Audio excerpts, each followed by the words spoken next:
Hey there, welcome back to the channel. I'm so glad you're here today because we're about to talk about something I know hits home for so many of us. What happens when your ex reaches out? You know the feeling, right? 1 minute, you're moving on, building your life, finding your confidence again, and then bam, you see their name pop up on your phone. It's like a sudden emotional roller coaster. That familiar rush of old feelings floods back in. Maybe you feel your heart race, your mind start to whirl, and suddenly you're questioning everything. Do I answer? What does this mean?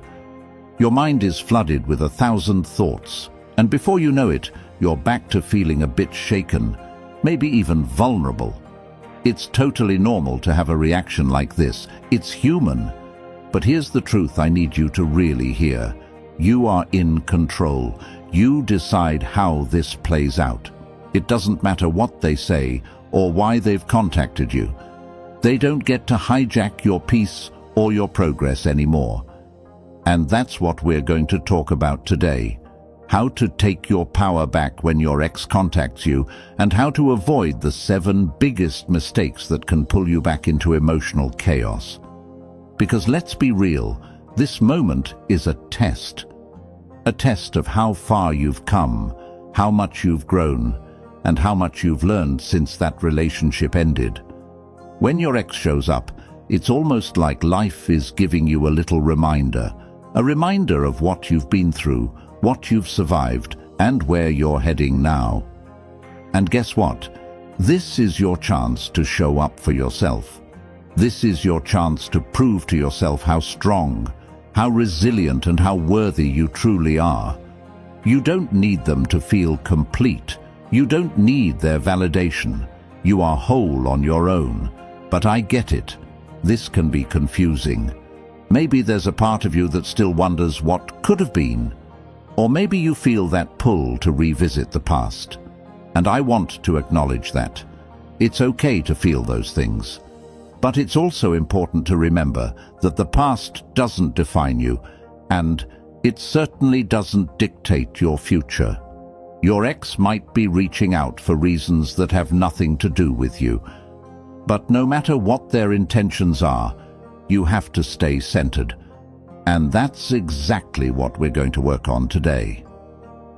So, before we dive into the 7 mistakes you need to avoid when your ex contacts you, I want to remind you of something crucial. You've come so far. Seriously. Whether you've been working on yourself for months or you're just starting your healing journey, the fact that you're here means you're already making progress, and I'm proud of you for that. Now, let's take a moment to truly acknowledge your growth. In the comments below, I want you to drop an affirmation for yourself. Here's mine. I am strong, I am whole, and I am deserving of peace and love. Let that sink in and share it with the world. And while you're at it, go ahead and drop an affirmation of your own in the comments below. What's something you need to remind yourself of right now? Something that gives you strength, something that reaffirms your power. Let's lift each other up. Okay, now that we've set that intention, let's get into it. When your ex reaches out, it can feel like you've been thrown into an emotional blender.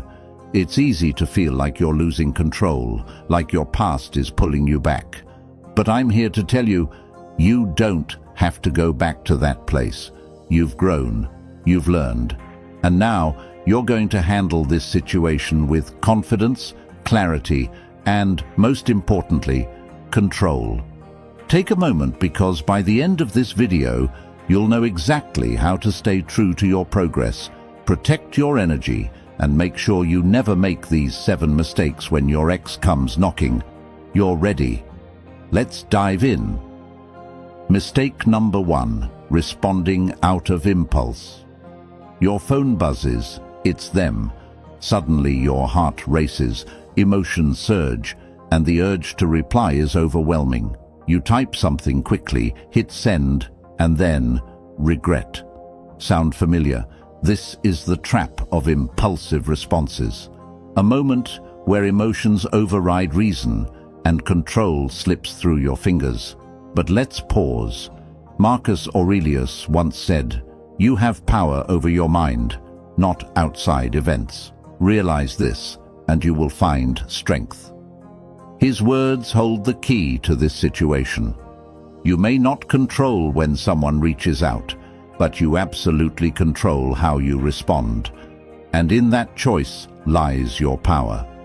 When you respond impulsively, you're handing over your power to emotions, fear, excitement, or even longing. Impulsive replies often come across as anxious, overly eager, or reactive. They send a message, yes, but often the wrong one. Worse, they leave you feeling unsettled and wondering if you've weakened your position. Here's the truth. Responding impulsively is not just about the words you choose, it's about what those words represent. Are they coming from a place of confidence and calm, or insecurity and haste? That's why taking a pause before responding isn't just helpful, it's essential. The moment you receive that text or call, stop. Take a deep breath. Resist the urge to reply immediately. Instead, give yourself time, at least 24 hours, to think. Use this time to reflect, not just on what you'll say, but on how you feel. Why did this message affect you so strongly? Are you seeking closure, validation, or something deeper? This pause isn't about playing games or manipulating the situation. It's about protecting your energy and ensuring that your response reflects the person you've become, not the person they may remember. By choosing to delay, you're showing respect for yourself and setting the tone for how others should treat you. Think of it this way. When you respond impulsively, you're letting their message dictate your actions. But when you take time to think and choose, you regain control. Your response becomes intentional, thoughtful, and confident. It shows that you're not someone who can be swayed by fleeting emotions.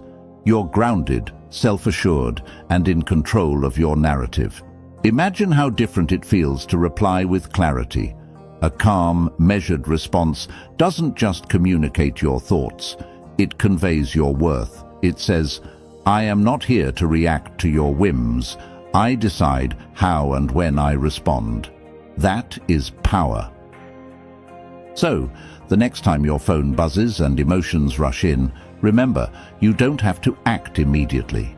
Pause, reflect, and when you do respond, do it from a place of strength and self-respect.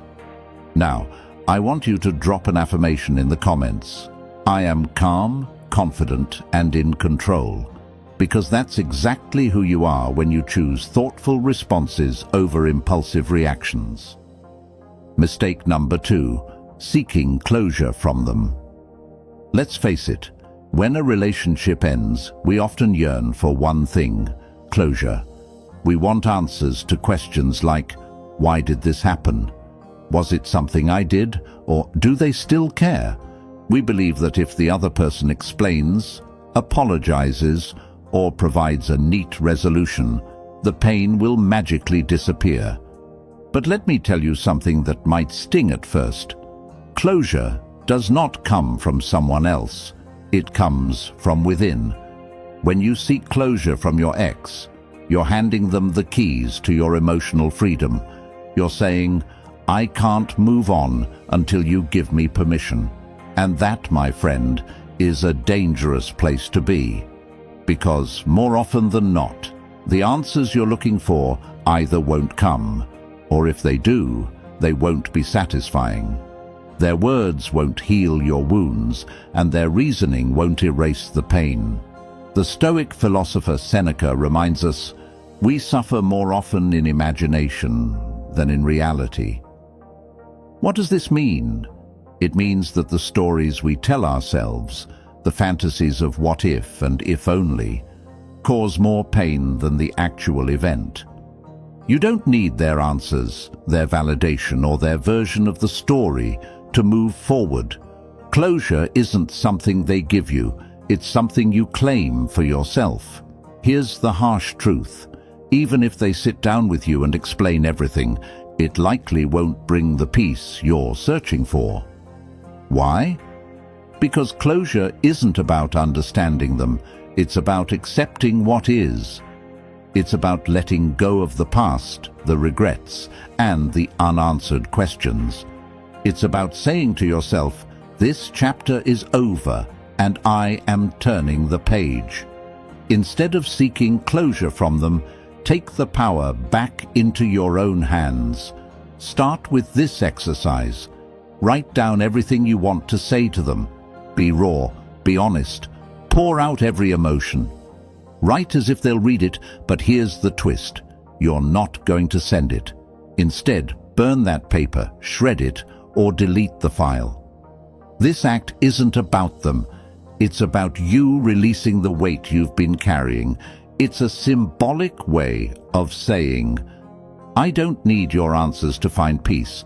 I am giving myself permission to move forward. Think about it. Why should your healing depend on someone who couldn't even show up for you in the way you deserved? Why let their silence, excuses, or even their explanations define your worth? You are stronger than that. You are whole, even without their input. Closure is a decision. It's you choosing to love yourself more than the pain of what happened. It's recognizing that you deserve a future free from the chains of the past.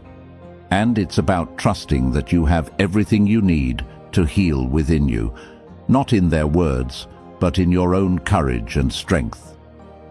Mistake number 3, reverting to old habits. It's tempting, isn't it?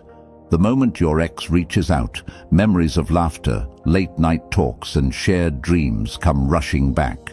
Nostalgia wraps you in its warm embrace, whispering, maybe it wasn't so bad.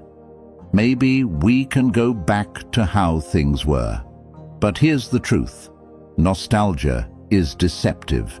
It magnifies the good moments and blurs the painful ones. It's like looking at an old photo, beautiful in its stillness but stripped of the chaos, the arguments, and the reasons the relationship ended in the first place. Falling into old habits is one of the easiest traps when you're dealing with an ex. Maybe they say all the right things, or maybe they don't say much at all, but your heart fills in the gaps, painting them in the light you want to see. This is where the real danger lies. Not in their words or actions, but in your willingness to rewrite the story in your mind. Epictetus, the Stoic philosopher, wisely said, "It's not what happens to you, but how you react to it that matters." The breakup happened. The past cannot be changed, but how you respond now, that's where your power lies. Are you reacting from a place of emotional growth, or are you slipping back into the comfort of familiarity? Old habits die hard, especially in relationships. Maybe you always said yes when they asked for something, even when it drained you. Maybe you ignored red flags, hoping things would magically improve. These patterns didn't serve you then, and they won't serve you now. If you revert to those habits, you risk losing the progress you've made. The person you're becoming deserves better. They deserve boundaries, respect, and a relationship built on mutual effort and growth. So before you respond to that text or pick up that call, pause. Ask yourself, am I acting out of loneliness, or have I genuinely grown? Am I stepping back into this with a clear mind and strong boundaries, or am I seeking the comfort of the past? Growth is uncomfortable, but it's necessary. It's about choosing what's best for you over what's easy. And it means recognizing that the person you were when the relationship ended isn't the person you are now. You've evolved, you've learned, and that growth means refusing to settle for the patterns that once held you back. Here's a powerful exercise. When you feel tempted to fall into old habits, Write down what those habits are. Then, beside each one, write what you've learned and what you'll do differently this time.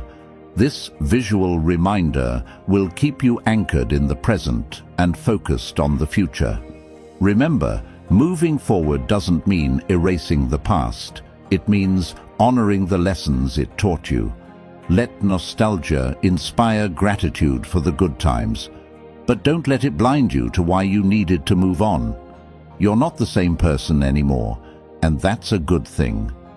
Stay true to the path of growth, because that's where your strength lies. Mistake 4. Letting your self-worth be affected. When your ex reaches out, it can feel like a mirror reflecting every insecurity you've ever felt.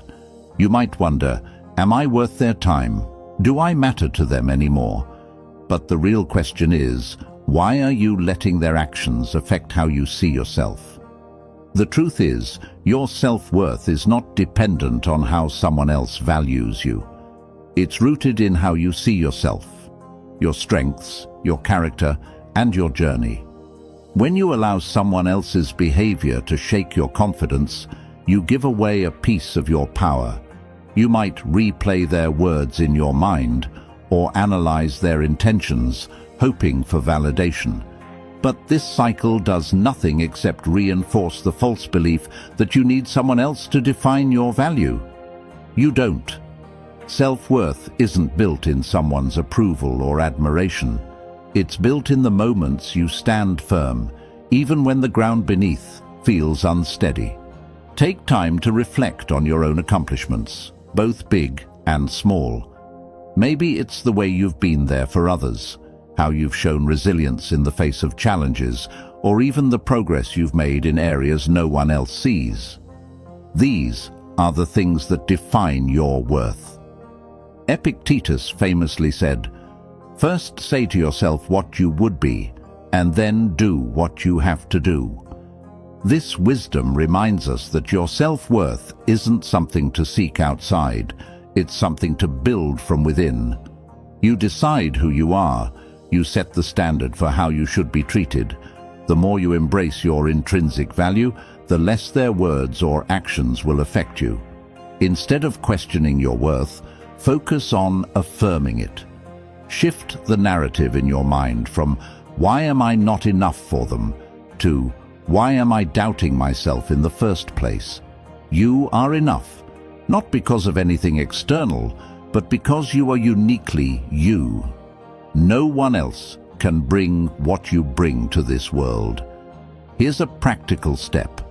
The next time doubt creeps in, pause and write down 3 moments when you felt truly proud of yourself. Maybe it was overcoming a tough situation, helping someone in need, or sticking to a promise you made to yourself. Reflect on these moments and remind yourself that your worth isn't up for negotiation. Let this be a turning point for you. Instead of letting their presence or absence dictate how you feel about yourself, use this as an opportunity to anchor into your own truth. You don't need closure from them, approval from them, or even acknowledgement from them to recognize your value. You are the writer of your story, not them. Drop an affirmation in the comments. I am more than enough. Because you are, and nothing, no text, no silence, no action, can take that away from you. Mistake 5. Ignoring your emotions. When your ex reaches out, it's easy to think you need to shove your emotions down and act like you don't care. After all, isn't that what being strong means? Not feeling anything. Absolutely not. Ignoring your emotions is like ignoring a fire alarm. It doesn't make the issue go away, it just makes it harder to deal with later. Your emotions are there for a reason. They're trying to tell you something. Maybe it's anger, reminding you of the boundaries that were crossed, or sadness, signaling the loss of something important. Whatever it is, these feelings are your mind's way of processing the experience. The Stoics didn't run from emotions. They acknowledged them, but didn't let them take control. Seneca put it best, The greater the difficulty, the more glory in surmounting it. Feeling your emotions is not the problem, being consumed by them is. Think about it. If you suppress your emotions, where do they go?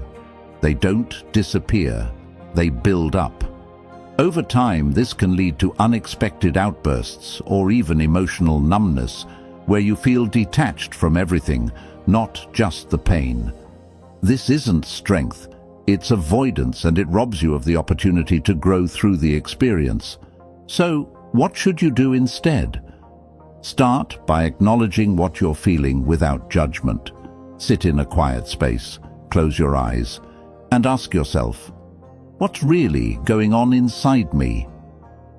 Maybe it's fear of being hurt again, or maybe it's relief that they reached out. Whatever it is, give yourself permission to feel it fully. No distractions, no self-criticism, just you facing your truth. Once you've identified the emotion, let it move through you. Journaling is a powerful way to process what you're feeling. Write down everything, your anger, your confusion, your longing, without filtering it. This practice isn't about finding solutions. It's about giving your emotions a safe outlet. Meditation can also help. Imagine each emotion as a wave in the ocean. Let it rise, let it crash, and let it settle. You don't need to fight it. You just need to ride it. By doing this, you're reclaiming your power. Instead of being driven by suppressed emotions, you're choosing to face them head-on. This is real strength, not avoiding the storm, but standing in it with grace. And when you do this, you'll notice something remarkable. The emotions lose their grip on you.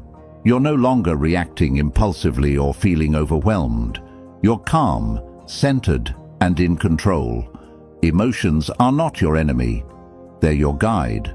Listen to them, honor them, and then decide what to do with them.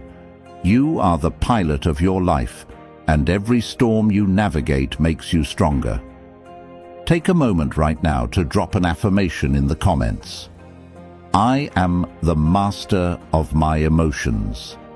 Because when you honor your feelings, you take back control of your journey. Mistake 6. Believing that reconciliation will fix everything. When your ex reaches out, it's easy to let hope to take over. A part of you starts thinking, maybe this time things will be different. Maybe this time it'll work. But here's the truth. Hoping for reconciliation without addressing the root issues is like trying to rebuild a house on shaky foundations. It might stand for a while, but eventually it'll crumble again. Relationships don't fall apart for no reason. There were cracks, mismatched priorities, unhealed wounds, or a lack of trust that led to the separation in the first place. And unless those cracks are mended, going back will only mean reliving the same struggles. Think about it. Is it really love you're feeling, or is it nostalgia? Nostalgia can be deceiving because it highlights the good memories while conveniently sweeping the bad ones under the rug. Stoicism teaches us to focus on what we can control, our choices, our values, our growth. Marcus Aurelius wrote, "You have power over your mind, not outside events. Realize this, and you will find strength." Chasing reconciliation puts your happiness in someone else's hands.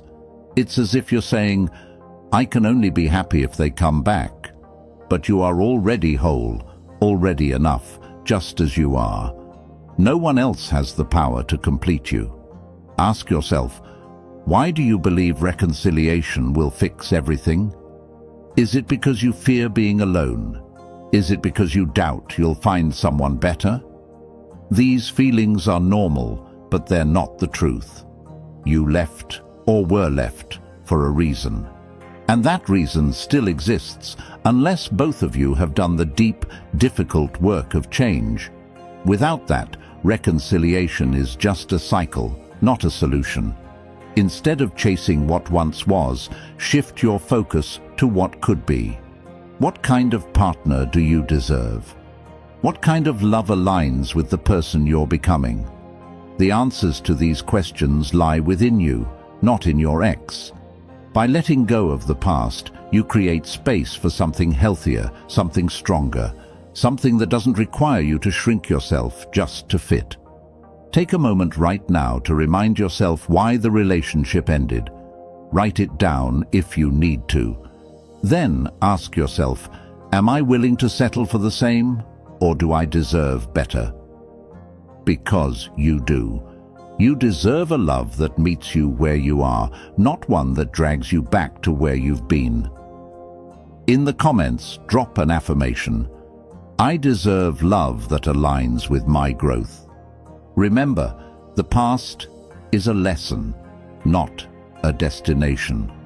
Trust that your future holds something far better than what you've left behind. Mistake 7. Letting the past control your future. All right, friends, it's tempting to let the memories of an old relationship linger in your mind, shaping how you view yourself and your future. When your ex reaches out, it might feel like all those moments, good and bad, come flooding back, anchoring you in a place you've already outgrown. But here's the truth. Your past does not define you. It's only a chapter, not the whole story. Holding on to it is like gripping sand. It doesn't bring it back. It just slips through your fingers while keeping you stuck. Marcus Aurelius wrote, "The happiness of your life depends upon the quality of your thoughts." If you allow your mind to dwell on regrets, what-ifs and missed opportunities, you're letting the past control your present. But when you shift your focus to thoughts of growth, resilience, and possibility, you free yourself from those chains. Your thoughts have immense power. They can trap you in yesterday's pain or propel you toward tomorrow's potential. Think about it. Every moment you spend replaying the past is a moment you're not using to build your future. Yes, the relationship may have been meaningful. Yes, it taught you lessons, but it ended for a reason, and dwelling on it only delays the amazing opportunities waiting for you just beyond the horizon. What if, instead of looking back, you chose to step forward? Imagine what your future could look like if you started putting all the energy you've spent on your ex into yourself.